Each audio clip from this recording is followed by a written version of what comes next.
Guys, live आ गए अपन। Voice Audible है अभी? इस बार तो कुछ प्रॉब्लम नहीं होना चाहिए। इस बार तो कुछ प्रॉब्लम नहीं होना चाहिए।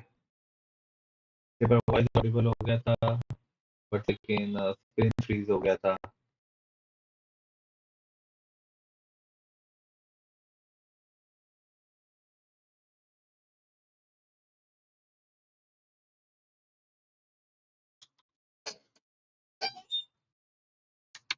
इस बार भी वैसे ही कुछ हो रहा है क्या? लेट्स सी, देखते हैं।